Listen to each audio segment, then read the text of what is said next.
Bonjour à tous, bienvenue, c'est Angie. On se retrouve pour les tirages astro de janvier. J'espère que vous allez bien. J'en profite pour vous souhaiter une très bonne année et vous inviter à voir la guidance de votre année 2025 pour chaque signe astro. Vous savez, je fais tous les ans les 12 vidéos. Vous pouvez regarder votre signe solaire, votre ascendant, votre lunaire. Je vous invite à conserver cette vidéo, celle de l'année, et de la revoir fin d'année 2025 pour faire le point. Et vous pouvez également faire la même chose avec celle de l'année 2024. C'est toujours intéressant. J'ai eu d'excellents retours sur les guidances 2024, donc ça fait toujours plaisir et c'est toujours très intéressant de voir effectivement comment ça s'est produit dans la matière, tout ce qui avait pu être vu, prédit par les cartes. Alors ce mois-ci il n'y aura pas d'extension, je n'en ai pas eu le temps. J'ai des projets qui en parallèle me prennent beaucoup de temps, donc je vous remercie de votre compréhension. N'hésitez pas à mettre un petit like, à commenter, à vous abonner. Vous savez, YouTube est pas toujours très sympa. Merci à tous, je vous embrasse et je vous souhaite une très belle lecture. À tout de suite. Bonjour les poissons, bienvenue dans votre tirage. Je vais préparer les cartes, on se retrouve tout de suite. Voilà, allez on y va les poissons, on va regarder tout de suite la vue d'ensemble de votre mois. Vous avez la tête dans les nuages, des doutes, des incertitudes, des peurs, un manque de clarté, un manque de visibilité sur le long terme. Ici vous avez l'ermite qui vous parle justement de mettre de la lumière, de prendre un temps de réflexion, de prendre un temps au calme, de vous mettre en retrait. L'ermite vous parle aussi de votre sagesse, de votre expérience, d'aller chercher dans le passé des réponses. Alors on commence ici avec cette petite carte qui vous dit « Je me recharge de belles énergies. Comment améliorer mes résultats ?» Excès, épuisement, baisse d'énergie. Ok, bon, bah, l'ermite là, clairement, il va vous dire ça, de vous mettre au repos, au calme, à l'abri du bruit, à l'abri des autres, en mode ermite, quoi. Vraiment, ce mois de janvier, on commence dans cette énergie-là. Ici, on vous dit, prends du temps pour toi. Donc, ça tombe bien. On voit que vous avez besoin de solitude, mais la solitude saine qui vous permet, voilà, de vous recharger les batteries, de prendre un temps de réflexion, d'éclaircir une situation, d'y voir plus clair. Peut-être que parfois, il est bon de ne rien faire aussi, de ne rien décider, de laisser les choses un petit peu se décanter d'elles-mêmes, d'être dans une observation, d'attendre, parce qu'on n'a pas toujours la possibilité de changer ce qui est à l'extérieur, ou tout simplement que c'est pas le bon moment pour soi. Donc là, un début d'année qui est un petit peu comme ça, dans cette énergie d'ermite, de patience, de repos, d'introspection. Je prends du temps pour moi, je mets les choses au clair, je prends le temps de comprendre, de chercher, mais surtout tourner vers soi. Là, on sent que vous en avez besoin, parce qu'il y a quand même cette énergie qui ressort plusieurs fois d'un épuisement. L'ermite va vous aider justement à éclairer ce qui dans votre vie fait excès ou fait défaut. Donc ça va être intéressant. Il va vous permettre aussi de faire le clair dans vos pensées, dans vos croyances, de libérer de la place dans la tête, dans le mental. Alors, qu'est-ce qu'on a dans la matière? Dans la matière, on a un 9 de bâton et le yin. Alors, le 9 de bâton, pour commencer, c'est une énergie d'épuisement aussi. C'est-à-dire que là, on a beaucoup donné, on a beaucoup investi et on commence à fatiguer. Donc ça peut être effectivement un moment où vous devez voir quelles sont vos batailles, voir ce que vous pouvez laisser de côté pour un temps, voir ce que vous pouvez déléguer. Mais c'est une carte qui vous dit aussi, n'abandonne pas complètement, tu y es presque. Donc c'est une carte qui résonne comme un encouragement. Vous pouvez aussi donc avoir besoin, comme on l'a vu là, de repos, de ralentir, d'y aller à votre rythme. Allez-y à votre rythme, sans pour autant tout abandonner, tout balancer. Vous voyez, c'est non. On ne va pas arrêter en si bon chemin, on y est presque, même si parfois dans la vie on a besoin de pause. Donc vous voyez, je vous disais, parfois, c'est juste pour un temps, on a besoin d'une pause. Et puis on reprendra plus tard, mais ça ne veut pas pour autant dire qu'on abandonne la bataille. Mais parfois, le héros a aussi besoin de se reposer. C'est quelque chose comme ça. Ça vous dit aussi que vous pouvez solliciter de l'aide.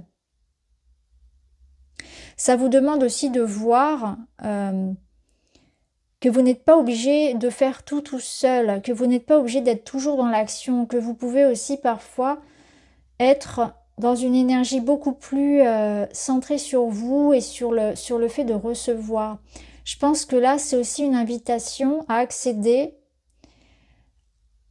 à ce qui vient de l'extérieur. Peut-être que vous avez besoin de conseils, d'aide concrète et que vous la refusez. Hein, ça peut être ça pour certains. On a du mal en fait à accepter ce qui vient de l'extérieur. On a du mal à déléguer, on a du mal à accepter de l'aide alors qu'on en a réellement besoin. Vous voyez comment ça vous parle, ce côté-là. Ça nous parle aussi d'une énergie déterminée, parce que même si vous êtes fatigué, on sent quelque part avec l'énergie yin qu'au fond de vous, vous savez que ce que vous faites, c'est juste et que vous n'allez pas abandonner. Donc il y a aussi cette énergie-là quand même. Mais le yin, ici, je le ressens aussi comme une sorte d'énergie maternelle, d'énergie qui vous entoure et qui vous aide en fait à prendre soin de vous, à veiller sur vous pour pas vous épuiser complètement. Mais c'est aussi votre intuition et quelque part l'idée peut-être d'une aide un petit peu magique, on va dire, surprenante, qui pourrait vous aider à aller jusqu'au bout des choses, à finaliser ce que vous souhaitez obtenir. Alors dans le relationnel, vous avez le magicien et le défi. Alors le défi, c'est une carte qui vous voyez, qui vous met un petit peu, alors au pied du mur, là, c'est pas un mur, mais c'est une dune de sable. On sent qu'il y a quelque chose à franchir. Donc on est dans une situation un petit peu délicate. Alors au niveau relationnel, cette carte, elle peut nous dire que là, il y a un passage particulier. Hein, on est dans une étape du couple. Si vous êtes en couple, on est dans une étape un peu délicate. On est face à un obstacle, il y a un défi. Donc on peut se confronter à un désaccord, on peut se confronter à une étape de vie, une séparation, qu'elle soit temporaire ou pas. Ça peut être une situation matérielle qu'on rencontre en couple. Voilà, il y a un problème, il y a une difficulté, ça peut être une distance, un obstacle entre vous. On doit dépasser cette épreuve. Ça nous paraît énorme, ça nous paraît grand. Ça peut être aussi familial, hein, placez-le vraiment de là où ça vous parle. Vous êtes dans une étape ici personnelle, relationnelle, amoureuse, qui est délicate. Voilà. Il va falloir ici prendre les choses en main. Ne pas rester en bas de la dune, il va falloir grimper, quoi qu'il en soit. C'est ce qu'on vous dit. Prenez le temps. Peut-être que pour l'instant, vous avez besoin, comme on l'a vu avec l'hermine, de rester encore un petit peu en bas. Mais ce qui est sûr, c'est que vous allez le franchir, en fait, ce mur. Pourquoi je dis ça? Parce que avec le magicien, ici, vous avez l'énergie de l'action. Donc, quelque part, le magicien, il vient vous dire, tu vas réussir à transformer la situation. Donc, même si ça te paraît compliqué, et pour l'instant que tu es fatigué, tu en as peut-être assez, que tu as besoin de te mettre en retrait dans une solitude pour le moment, il y a quelque chose qui va de toute façon évoluer.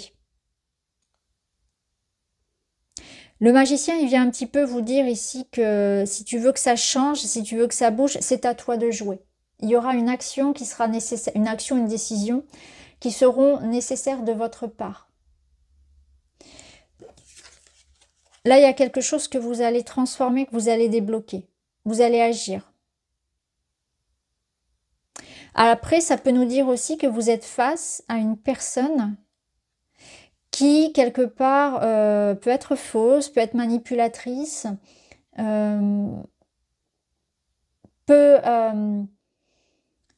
ne pas être authentique, sincère. Ça peut être ça, hein, ça peut être ça l'enjeu de la situation. Le magicien, il nous dit aussi que vous pouvez vous sentir frustré dans une situation où justement vous ne savez pas quoi faire. Où vous ne savez pas comment ça va évoluer. Vous voyez, il y a quelque chose comme ça en lien aussi avec des frustrations. Ne pas savoir où aller, que faire. Ne pas savoir comment gérer ce problème. Mais c'est intéressant parce que vous voyez, ce magicien, c'est un serpent, donc c'est quand même cette notion de transformation, de libération. Donc on sent qu'il y a quelque chose qui est en train d'évoluer. Vous allez pouvoir régler cette situation. Alors, quelle est la finalité? Ça bouge. 5 d'épée. Ok. Là, le 5 d'épée, il vous dit, ne gardez pas dans votre cœur de la rancœur pour quelqu'un. Ne soyez pas aigri, ne soyez pas envieux, ne soyez pas déçus. N'essayez pas finalement de faire changer quelque chose à l'extérieur parce que c'est une bataille perdue. Donc n'essayez pas de convaincre, n'essayez pas de forcer les gens à vous accepter, à vous aimer. N'essayez pas de... Vous voyez, il y a cette énergie-là aussi. Priorisez-vous. Vous ne pouvez pas être partout. Vous ne pouvez pas non plus avoir d'impact sur les personnes à l'extérieur, des situations que vous souhaiteriez voir bouger, mais ça n'est pas de votre ressort, ça n'est pas entre vos mains. Il y a pu y avoir de la méchanceté, des choses qui vous ont blessé. Je pense que là, l'invitation, c'est ça, c'est prendre de la hauteur et vous en détacher. Vous voyez, détachez-vous de finalement quelque chose que vous avez eu le sentiment de perdre ou vous avez le sentiment que ça a été injuste. Là où il y a pu y avoir de l'injustice quelque part, de la méchanceté. Détachez-vous de ça. Partez, ne donnez pas votre énergie. Vous voyez, ne rentrez pas dans ce jeu-là, d'une dispute ou d'un conflit stérile. Et ne tombez pas dans le piège de devenir à votre tour le méchant dans la situation. C'est vraiment ça. Ne nourrissez pas la rancœur et la colère. C'est apaisez-vous, au contraire. Tournez le dos, là. Vous avez mieux à faire et mieux à vivre aussi. Puisque l'aventure, ça vous dit que vous êtes dans une étape de départ, de mouvement. Que vous avez, vous, en fait, dans votre pouvoir, cette capacité à aller chercher la paix, à partir, à vous délivrer, en fait, d'une situation dans laquelle vous pouvez ressentir ça. Je ressens ici une forme d'injustice, de tristesse. C'est pas juste. Je suis fatiguée d'eux parce que peut-être que j'ai donné et j'ai pas reçu. Ou alors on m'a menti. Ou, vous voyez, il y a quelque chose comme ça. Là, on vous rappelle que chaque jour est une fête. Donc, vraiment, on est dans cette notion de prendre de la distance physique ou, on va dire, de manière symbolique par rapport à cette situation de conflit. Chaque jour est une fête. N'attends pas un jour spécial pour célébrer la vie. Chaque jour est une fête et une occasion de produire de nouvelles actions, d'effectuer des changements et de profiter d'un instant. C'est dans le présent que se situe l'action, c'est dans le présent que tu vis. Quand tu grandis, tu crées des souvenirs, sois simplement heureux en ce jour, ici et maintenant. C'est ça, c'est je vais de l'avant par rapport au passé, par rapport à ce qui m'a blessé. Je reste pas figée dans une situation nuisible pour moi. J'effectue des changements et je profite de l'instant, c'est ça. Chaque jour est une fête. Et j'ai l'occasion ici de produire de nouvelles actions, c'est ça. Je peux tout à fait ici me détacher, ne pas donner d'importance à ceux qui m'ont blessé, à ceux qui m'a fait souffrir.